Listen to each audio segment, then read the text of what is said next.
एक बायको आणि एक आई म्हणून खरं सांगायचं ना तर मी खरंच कुठेच कधी कमी पडले नाही. मिस्टरांना ड्युटीसाठी कधी कधी बाहेर जावं लागतं. तुम्हाला खरं सांगितलं ना तर 2 महिने झाले हे बाहेर ड्युटीवर आहेत. आता येतीलच हे, पण आम्हालाच माहिती आहेत आम्ही हे दिवस कसे काढतो. आयुष्य सुखात जगायचं म्हटल्यावर पैसा, प्रेम आणि माणसं हे सगळंच लागतात. खूपदा मला असं वाटतं ना, एवढा अभ्यास जर मीच केला असतं तर काहीतरी झाले असते. तर तुम्हाला वाटत असेल मी अभ्यास करत आहे, नाही. माहीचा आज मॅथचा एक्झाम होता तर त्याचेच क्वेश्चन लिहून दिले होते.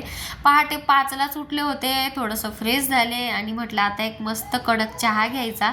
चहा ठेवला, म्हटलं तोपर्यंत आपण भांडे वगैरे लावून घेऊया. माही सुद्धा उठली होती, तिला पाणी ठेवलं होतं एका बाजूला आंघोळीला आणि इथं मग मी भांडे सगळे ट्रॉल्यामध्ये लावून घेतलं. आंघोळीला पाणी दिलं तिला आणि मस्त इथं सकाळी सकाळी चहा घेतला.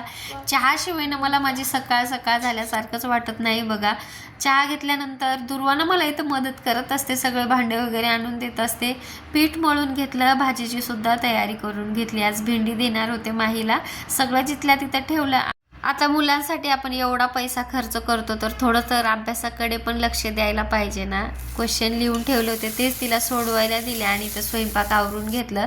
तिचं आवरायचं सुद्धा असतं मला मध्ये मध्ये आणि मग तिला खाली सोडून आले तर मस्त असे फुलं आले होते. घरी येऊन थोडंसं घर अस्तव्यस्त झालं होतं, तेच आवरलं आणि म्हटलं आता आपण सुद्धा थोड्या वेळ झोपायचं. व्लॉग आवडल्यास लाईक करा, सबस्क्राईब करा. बाय.